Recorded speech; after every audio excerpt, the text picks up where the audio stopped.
Bonjour aux sacrées femmes, bienvenue sur ma chaîne. Aujourd'hui, je vais vous parler de la prière et de la méditation.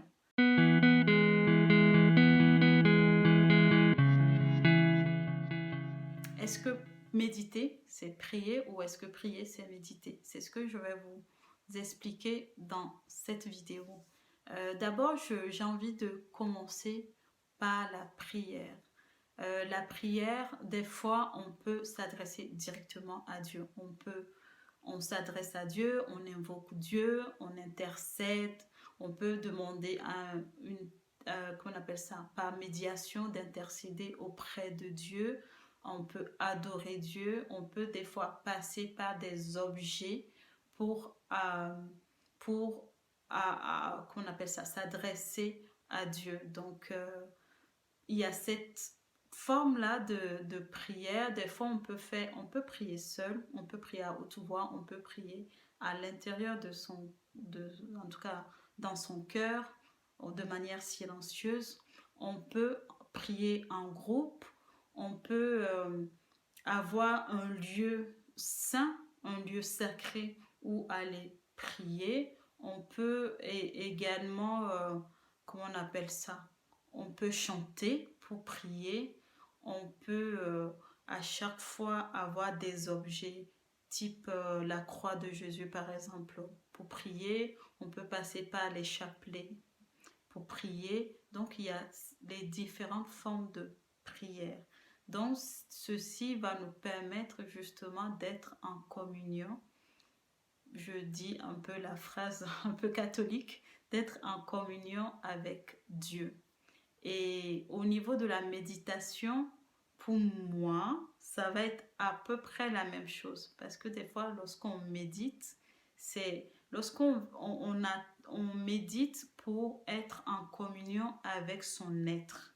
Donc, être en communion avec son être, quelque part, l'être, moi, je relie à Dieu. Donc, lorsqu'on est aligné et qu'on est en communion avec son être intérieur, c'est Dieu, il est en nous. Donc, on fait cette prière-là pour être aligné avec Dieu, avec les commandements de Dieu, avec ce que Dieu entend de nous. Mais en même temps, pour quelqu'un qui ne croit pas en Dieu, la personne va chercher à être alignée avec son être. Donc, quelque part, si Dieu, si on veut, on se base sur comment on appelle ça, les croyances religieuses, on fait partie de la création de Dieu et que Dieu est en nous. Donc, quelque part, notre être, c'est aussi cette part de divinité qui est en nous. Donc, lorsqu'on est relié à notre être, on va être relié à l'univers, on va être relié à Dieu. Vous mettez le nom que vous voulez dans ça, ça passe, chacun ses croyances. Et pour moi, c'est la même chose, c'est une forme de prière. À la différence que on est en méditation, normalement, on ne va pas parler, on va rester focus, euh, soit on reste focus sur ce qui se passe à l'intérieur de notre corps sans forcément nourrir les pensées qui nous traversent. Ça s'appelle la méditation pleine présence. Soit on va être guidé, du coup une forme de prière, on va avoir une voix qui va nous guider dans les méditations. Donc ça veut dire que finalement on n'est pas forcément relié à notre être, puisqu'il y a une voix à l'extérieur qui est là, qui nous guide, qui nous dit ce qu'il faut faire dans la méditation, où il faut se rendre, quoi visualiser pour pouvoir rester dans notre enveloppe charnelle. Et il y a d'autres formes de méditation où là, ça peut être une méditation, comment on appelle ça, avec, on peut être en mouvement pour faire la méditation. Donc, par exemple, la marche méditative, c'est une forme de prière. Quand les catholiques ou les croyants font le pèlerinage, par exemple, de Compostelle, ils font de la marche méditative. En temps réel, ce sont des personnes qui vont être tendance à être tout seul. Donc, ils vont faire leur marche ou tout seul ou à deux. Donc, ça va pas être tout le temps dans la discussion. Ils vont surtout se centrer sur eux, être concentrés dans ce qu'ils ressentent et être reliés à l'être. Donc, pour eux, l'être, ça va être Dieu, ça va être Jésus ou je sais pas, Marie ou la Vierge Marie. Mais c'est exactement la même chose. Ils vont faire de la marche méditative. Et, et pour eux, s'ils ne font pas la méditation, ils vont dire que ils sont dans la prière. Donc, en gros, c'est la même chose en fait. Au final, pour moi, c'est la même chose. Marcher et faire de la marche méditative ou faire le pèlerinage tout en se concentrant sur soi, ben, c'est de faire une marche méditative au final. Et l'autre chose, peut-être la toute petite différence au niveau de la méditation. Lorsqu'on fait une méditation, la dernière fois, je vous ai expliqué les formes de méditation. Il peut y avoir une méditation active, la méditation pleine présence ou la méditation guidée. Imaginons quelqu'un qui n'a pas l'habitude de faire la méditation, par exemple, pleine présence. Hein. Et des fois, dans cette méditation pleine présence, si on n'est pas très habitué, on peut très vite être envahi par nos pensées. Tout ce qui était quelque part enfoui à l'intérieur de nous, en tout cas, tout ce qui n'est pas traité peut immerger à ce moment-là parce que en ce moment, le mental n'est plus posé. On n'est plus apte à être à l'écoute de cet inconscient qui cherche à chaque fois à nous envoyer des messages, mais comme on est tellement actif dans nos activités au quotidien, des fois c'est difficile de faire entendre sa voix.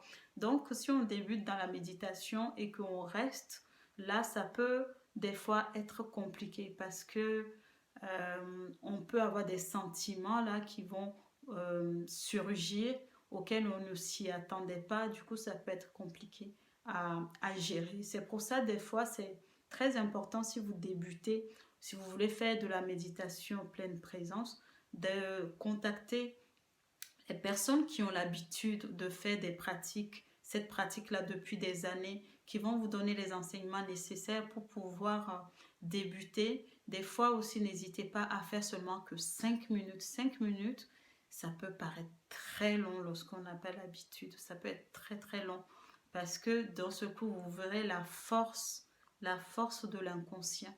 C'est là que vous allez vous rendre compte et c'est très important de trouver quelqu'un qui va prendre en compte vos émotions, ce qui vient lorsque vous faites ce genre de méditation. C'est très très important.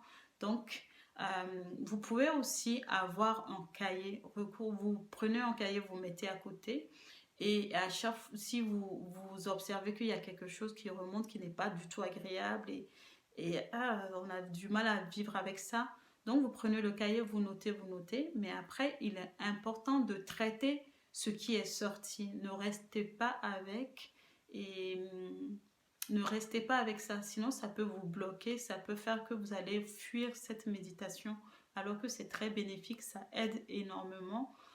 Mais au départ, c'est important de se faire accompagner. Donc, pour la prière, souvent, moi, de ce que je sais, la prière, comme je vous disais au début, on a recours à différentes formes de méthodes. Des fois, on a aussi les prières déjà toutes faites. Encore une fois, si je prends l'exemple au niveau catholique, à force, on cite le Je vous salue Marie très facilement, le Notre Père très facilement, je crois en Dieu très facilement, et il y a d'autres formes de prière où après ça devient une forme de récitation en fait. Même si on vous réveille, si vous avez l'habitude, vous récitez ça même sans réfléchir en fait. Il y a ça, les chapelets, tout ça. Après, il y a une forme des choses assez mécaniques qui restent. Donc, du coup, il n'y a pas forcément besoin de faire un travail de conscientisation derrière. Ça devient mécanique. Et il y a d'autres qui vont aller au-delà de ça. Il y a des gens qui vont prendre le temps d'étudier la Bible, de prendre le temps de conscientiser tout ce qui est écrit, d'aller au-delà de ça, de chercher la compréhension profonde de ce qui est du message qui se trouve dans chaque verset, dans chaque chapitre. Et j'imagine pour la Torah, au niveau du Coran, ça va être la même chose. Mais malheureusement, il y a très peu de personnes qui prennent vraiment le temps pour s'asseoir et réfléchir vraiment pour comprendre le sens profond des paroles sacrées, des différents livres sacrés. Donc voilà. Euh, pour moi, méditer, je vais dire méditer, c'est prier, mais la seule différence, ça va être si vous débutez en méditation pleine présence, par exemple, c'est important de vous faire accompagner parce que vous pouvez être surpris de ce qui va immerger en vous. Et la parole de Dieu aussi, vous méditez là-dessus, vous priez. Franchement, pour moi, c'est la même chose, mais voilà, à vous de choisir quelle pratique vous voulez faire. Si vous êtes catholique ou quoi, que c'est le côté religieux, allez-y, mais vous pouvez aussi, comme j'ai dit, prendre votre livre après avoir lu le verset et méditer là-dessus. C'est quoi le sens profond de ce que je viens de lire? Et ça va permettre d'avancer au niveau de sa spiritualité ou au niveau de sa pratique religieuse et de pouvoir mettre ça en pratique au quotidien et d'être aligné, de se relier à l'être et d'être en communion avec Dieu. Merci d'avoir suivi cette vidéo. Si vous avez aimé ce que je vous ai dit, partagez énormément et n'oubliez pas de liker cette vidéo. Je vous dis à très bientôt pour un nouveau sujet, pour une nouvelle vidéo. Bye!